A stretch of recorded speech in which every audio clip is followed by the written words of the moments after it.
Ya dan ya susah juga sih ya. Dan namanya juga pertandingan udah selesai, nggak mungkin diulang juga kan? FIFA ini aturan sepak bola ini seperti aturan MK. Tapi dari segi taktikal menurut gue agak aneh gitu loh. Karena fakta juga, begitu Tom Hai main, babak kedua kita main jalan. Betul, betul. Dan juga kalau gue pikir pendekatan kita menyerang ini membuat keseimbangan kita menjadi lemah. Jadi nggak seimbang ya? Jadi nggak seimbang.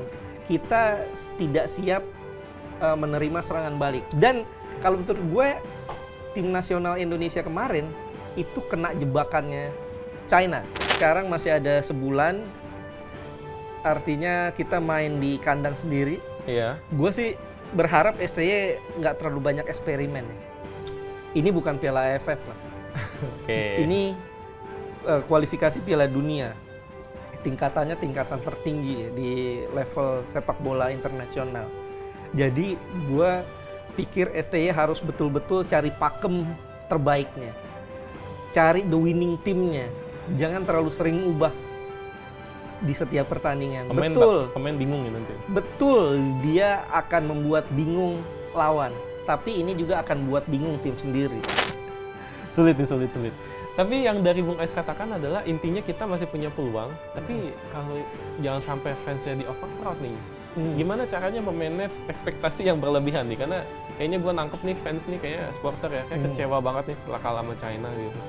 Sebetulnya kan dari obrolan kita ya di ruang ganti episode sebelumnya kan gue udah berkali-kali bilang bahwa jangan terlalu berharap banyak.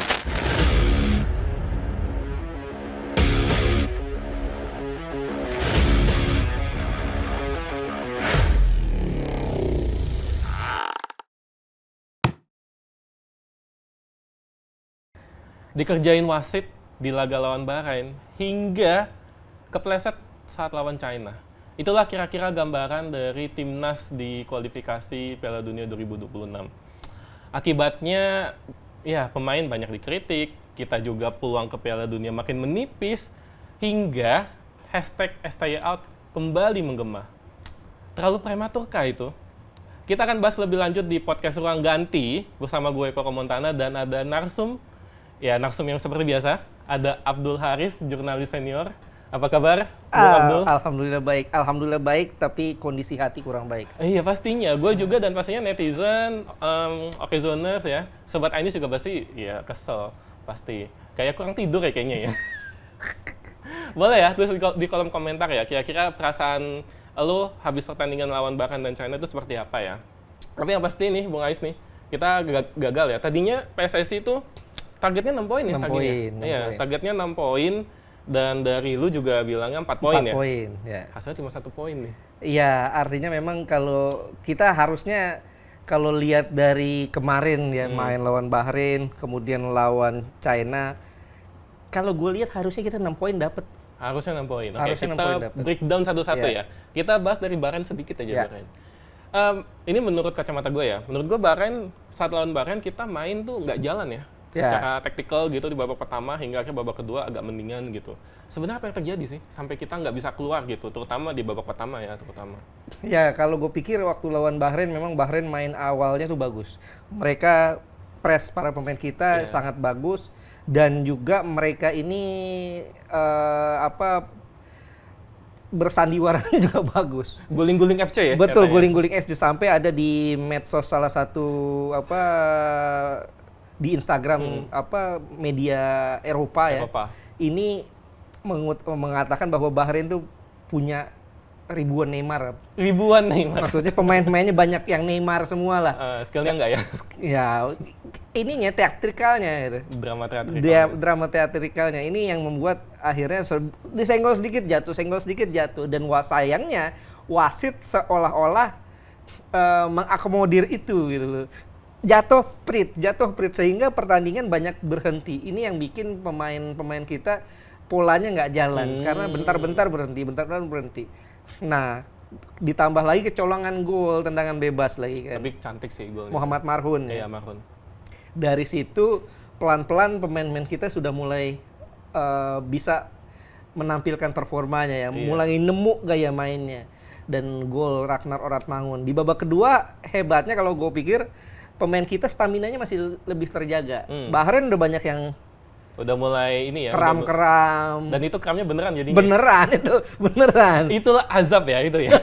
Itulah karma kalau misalnya lu pura-pura cedera, beneran kan kram jadinya kan. Betul. Gitu kan. Iya, mulai kram. Nah, itu yang dimanfaatkan oleh para pemain kita untuk comeback. Yes. Ada gol Rafael Strike di Ya, babak keren kedua itu gol keren Pressing. sih menurut gue. Dan sayangnya di akhir-akhir pertandingan ya terlepas dari kelakuan wasit Ahmed Alkaf ya dari Oman ini yang membuat dia kayaknya nggak belajar matematika ya, bahwa 90 plus 6 itu 96 ya. Enggak, jadi gini Mas Ais, kalau kata netizen kan 90 plus 6. Waktu dia mau lihat itu kebalik jamnya. Oh, gitu ya. Jadi 9, 99 gitu. Tapi ini menarik, gue mau ke wasit nih. Wasit Ahmed Alkaf asal Oman ya. Asal Oman. Sebenarnya ini kan dari Timur Tengah juga ya. Ya. Emang boleh ya mimpin laga Bahrain ya? Iya, kan ini yang milih AFC ya. Hmm. Ya selama bukan satu negara sih boleh-boleh aja, nggak ada aturan bahwa pertandingan Asia Tenggara lawan Asia Barat harus wasitnya dari Asia Timur, nggak ada aturan itu. Yang penting beda negara. Walaupun ada kecenderungan dalam tanda kutip konspirasi bahwa dengan 8 anggota depan jatah ke Piala Dunia ini seolah-olah Asia Barat ingin menguasai itu gitu. Iya, karena itu juga didukung dengan fakta dari 18 tim yang masuk ke round 3 ini mayoritas tuh dari Timur Tengah, mayoritas. Iya, betul. Kan? Seolah-olah Asia Barat ingin menguasai itu. Tapi emang bener ya? Ya, ini kan kita nggak tahu ya, ini teori konspirasi ya. Ya, tapi terlepas dari itu ya, terlepas dari tanda kutip bantuan dari Ahmed Alkaf, wasit dari Oman ini, kita hanya yang kehilangan fokus. Kalau kita tetap fokus sepanjang pertandingan, mau diperpanjang 2 hari 2 malam juga nggak bakal gol itu. Kasihan komentatornya sih nanti. Iya. Koleganya Mas Ais. Ya artinya karena kita kehilangan fokus, karena terganggu sudah, wah ini udah 3 menit loh, ini udah lewat dari waktu waktu additional time sehingga kita kebobolan. Faktor ini juga kan sebenarnya waktu Witan dan Marcelino ya udah golan 1 itu seandainya itu kalau misalnya gol dan kill the game kan, kayaknya nggak bakal killing the game-nya itu yang memang belum kita dapat ya. Witan punya kesempatan itu 2 lawan 1 ya. Saat dia dapat serangan balik, ada Marcelino di sebelah kanan. Kalau dia lebih tenang itu bisa jadi gol, selesai sudah. Mau diperpanjang 10 menit, 15 menit, 2 hari juga kita tetap menang gitu. Tapi faktanya enggak ya. Faktanya enggak. Dan setelah itu sebenarnya dari Bapak Sumarji ya, selaku manajer timnas katanya mengirim surat protes ya ke AFC. Tapi katanya dari AFC nggak terima tuh katanya tuh. Iya, karena memang kalau dari sesuai regulasi law of the game IFAB ya. Iya. Itu pasal 7 ayat 3 tentang additional time. Oke. Di situ tertulis bahwa additional time kurang lebihnya ya, additional time bisa ini dipengaruhi oleh momen-momen di setiap babak. Apakah itu pemain cedera, apakah itu ulur waktu atau mungkin water break dan segala macamnya ya. Perayaan gol juga termasuk di sana. Ini dipengaruhi itu. Berapa lama misalnya momen itu terjadi? Kalau momen itu terjadi 9 menit, nanti di setiap babaknya fourth official atau wasit yang di pinggir lapangan, inspektur pertandingan akan kasih 9 menit misalnya. Oh gitu, oke. Kalau yang terbuangnya kurang lebih 4 menit ya 4 menit. Nah, di situ juga tertulis di setiap babak fourth official akan memberi anjuran tambahan waktu. Berapa menitnya. Dan wasit tengah boleh menambah, tidak boleh mengurangi. Oke, jadi ini ya perlu dicatat ya. Jadi kalau misalnya dibilang 6 menit tuh berarti memang minimal 6 menit. Minimal 6 menit. Tapi boleh lebih. Nah, dan di situ tidak ada redaksional atau tulisan boleh ditambah dengan bla bla bla bla bla dengan syarat ini nggak ada. Oh gitu. Di situ boleh ditambah tapi tidak boleh dikurangi, titik gitu. Okay. Walaupun kalau dari segi asas keadilan pasti ditambahnya ini akan dipengaruhi oleh momen-momen lain. Nah, itu misalnya dia. Dari additional time 6 menit ini ada kejadian-kejadian pemain cedera, kemudian juga ada insiden-insiden lain. Itu masuk akal jika ditambah. Tapi kan kenyataannya yang jadi kontroversinya kan selama 6 menit itu kagak ada kejadian apa-apa gitu. Ya sepanjang gua nonton juga nggak ada ya. Nggak ada kejadian apa-apa. Ini yang bikin orang-orang Indonesia marah ya. Tapi it's okay lah, apapun itu ya ini sepak bola dan publik Jepang juga memberi dukungan ke kita ya. Bahwa ada komen-komennya ya? ada komen-komen bahwa ya itulah kalau ketemu tim-tim dari Asia Barat, kita pun sering dibegitukan gitu, sering dalam tanda kutip dikerjai oleh official. Tapi kalau seandainya bisa kuat dalam mengatasi hal tersebut, mudah-mudahan nantinya akan lolos ke Piala Dunia. Itu kata publik Jepang. Iya, dan yang di bold statementnya adalah ini kesempatan timnas kalau mau naik kelas ya. Iya. Itu sebenarnya bagus banget tuh komentar dari netizen Jepang ya. Betul. Keren Karena sih. kan Jepang juga saat dia away ke Bahrain dikerjain tuh. Iya, iya. Laser segala macem. Iya, iya, iya. Di Peluit kita, lah. Di kita nggak ada laser bahkan ya. Di kita nggak ada laser karena sebelum pertandingan sudah ada sanksi keluar. Dia didenda ratusan juta ya Iya, untuk iya. Karena perilaku supporter. Ya, dan ya susah juga sih ya. Dan namanya juga pertandingan udah selesai, nggak mungkin diulang juga kan? FIFA ini aturan sepak bola ini seperti aturan MK.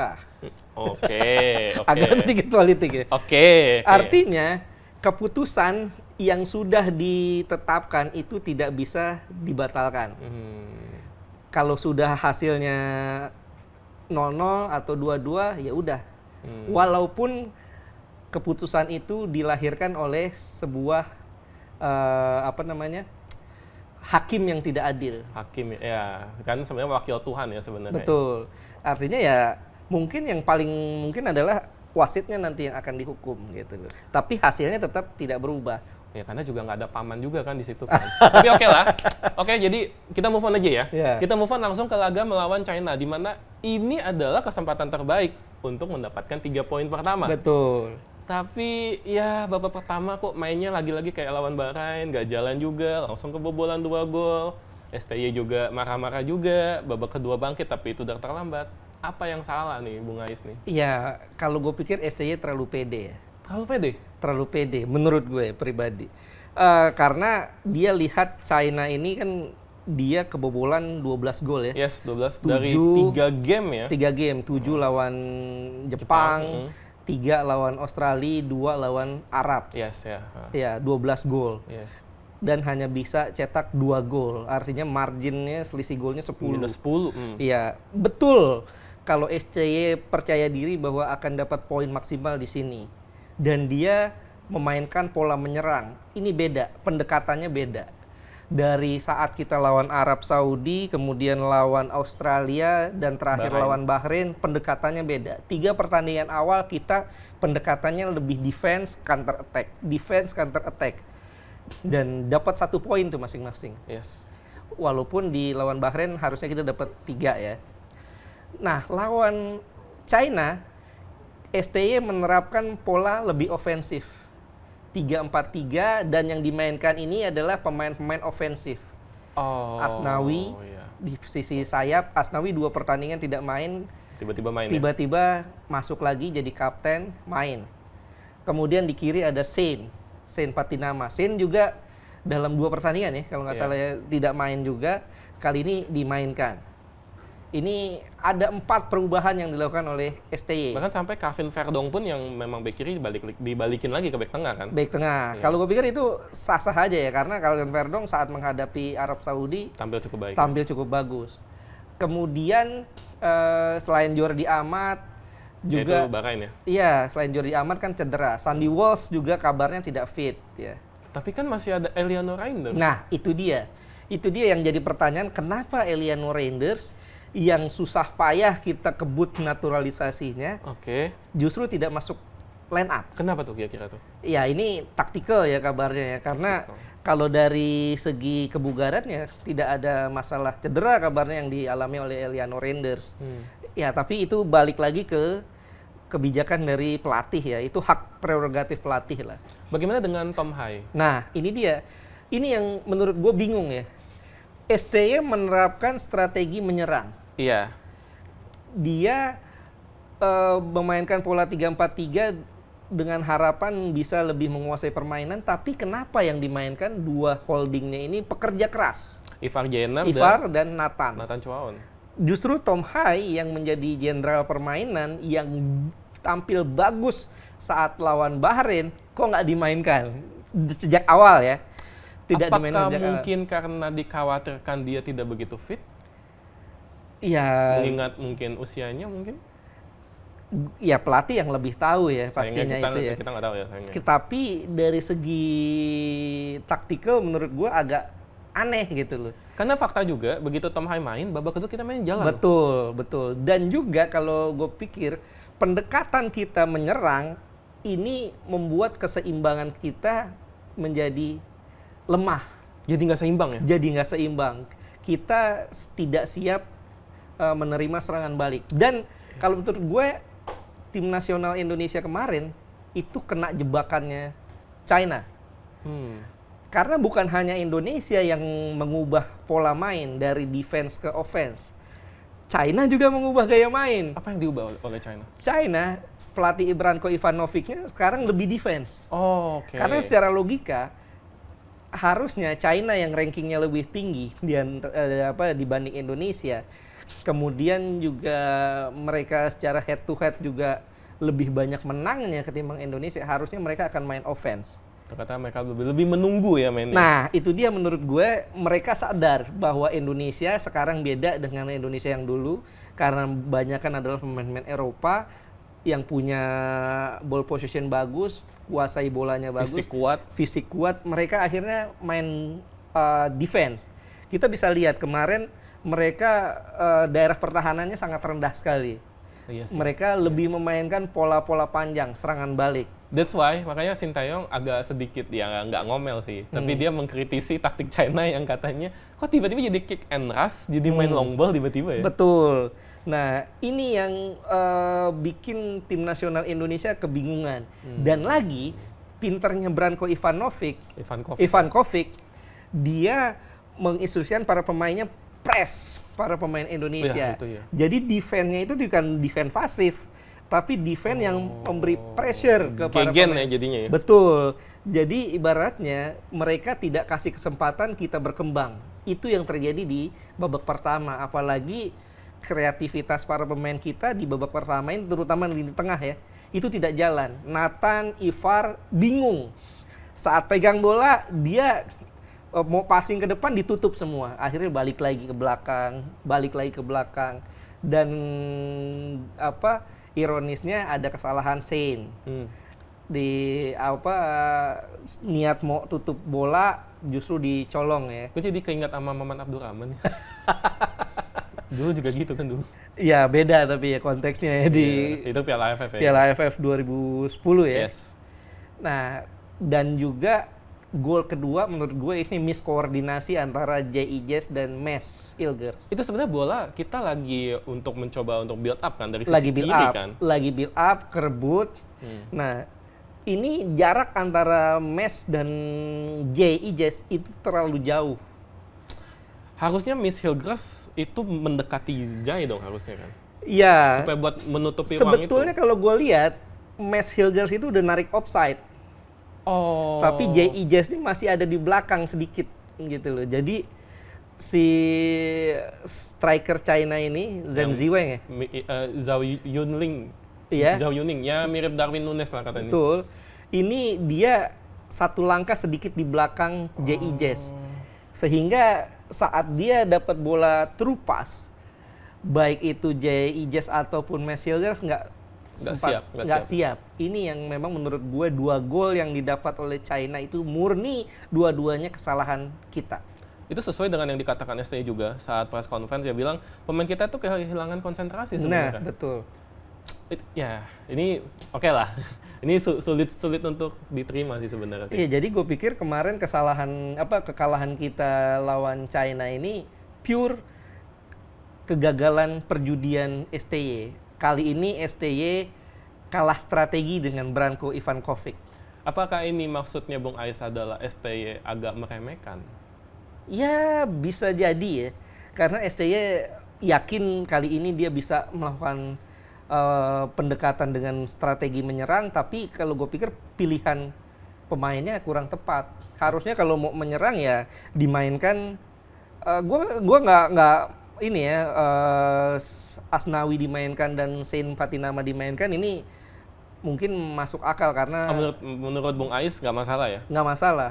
Yang menjadi permasalahan adalah tidak dimainkannya Tom Hai di tengah. Harusnya dengan Tom Hai main, ini akan lebih menghidupkan serangan Indonesia di babak pertama, karena kekalahan kita itu terjadi di babak pertama. Selalu ya, di Bahrain pun juga kita kesulitan di situ. Betul, di babak pertama kita salah, sehingga kita harus bayarnya di babak kedua. Bagaimana dengan orang juga mengkritisi Witan, posisi Witan? Orang bilang ya Malik Rizaldi bisa mendapat kesempatan kedua gitu. Betul, ini yang agak bingung sih menurut gue. Ya nggak salah kalau STY melakukan rotasi, tapi paling tidak STY seharusnya punya pakem. Dan dari kebanyakan pelatih dunia kan don't change the winning team ya. Ya itu yang dikatakan Carlo Ancelotti ya. Betul, don't change the winning team. Kita lihat bagaimana Spanyol juara Eropa kemarin ya. Itu saklek sih, saklek. Paling yang diganti 1-2. Iya. Iya kan? Iya. Sementara komposisi yang lainnya itu Morata, Lamine Yamal, dan yang lain-lainnya terutama itu kor di tengahnya sih. Sama. Iya, kor di tengahnya itu. Kanan kiri, bek kanan kiri iya. semua sama. Yang diganti paling 1-2. Nah, STY kemarin 4 pergantian. 4 pergantian, dan juga gue menyayangkan Rizky Ridho nggak main. Itu juga yang ini juga disoroti oleh netizen. Maksudnya ketika lu udah tahu Ijes dan Rizky Ridho bisa bekerja sama dengan baik, kenapa jadi cuma mainin satu gitu tuh? Betul. Ya sangat disayangkan ya. Istilahnya kalau mau offense ya sekalian Verdong yang di sebelah kiri. Sementara di 3 di belakang Ijes, Rizky Ridho, dan Mes. Iya, itu bisa menjadi opsi ya itu ya. Ya. Tapi susahnya ya Tapi it's okay lah, ini udah lewat lah. Kadang-kadang kan dalam suatu pertandingan setiap pelatih pasti ada salahnya juga. Tapi ini mengakibatkan Sinteyong ya ada juga tetap ada yang membelanya, tapi harus diakui tagar STY out nih hingga saat kita mau syuting ya di Twitter itu masih trending loh, masih trending topik loh. Kalau gue pikir betul bahwa ini saat gue sepakat bahwa ini kesalahan strategi STY dan salah memilih pemain, tapi ya tetap ini biasa ya. Pelatih internasional pun kadang-kadang suka begini juga gitu. Dan sejauh ini kan kalau kita lihat progresnya, kita kan nggak bisa menilai pelatih dari 1-2 pertandingan gitu. Kita harus melihat bahwa bagaimana kiprah pelatih ini bersama sebuah tim dalam waktu yang panjang, dan sejauh ini masih oke lah, dan kita masih ada 6 pertandingan kok. Ya, jadi dan kata STY juga this is not the end ya. Iya, this is not the end. Ini bukan dari akhir dari perjalanan. Walaupun gue bisa bilang bahwa sekarang kita untuk dapat target 15 poin seperti yang ditargetkan oleh ketum Erick Thohir agak berat. Karena dari awal juga kan kita sudah sering obrolkan ya bahwa sebelum turnamen ini dimulai di putaran 3 ini kita sudah bilang untuk jadi 2 pertama sulit. Untuk lolos langsung sulit karena ada 3 langganan Piala Dunia. Paling masuk akal kita lolos lewat jalur 3-4 ke putaran keempat. Itu pun susah. Oke, tahan dulu nih. Karena itu akan jadi pembahasan yang lebih menarik lagi, tapi nanti ya. Gue mau fokus dulu. Jadi menurut Bung Ais, gue bold statement dulu ya. Berarti stay out terlalu dini ya. Terlalu dini, jangan lah. Ya. Ntar dulu lah. Ini masih biarin STY menyelesaikan aja dulu lah. Lagi pula kan kontraknya sampai 2027. Mahal lo bayar itunya. Bayar kompensasinya kalau iya sih. Iya kan? Iya sih.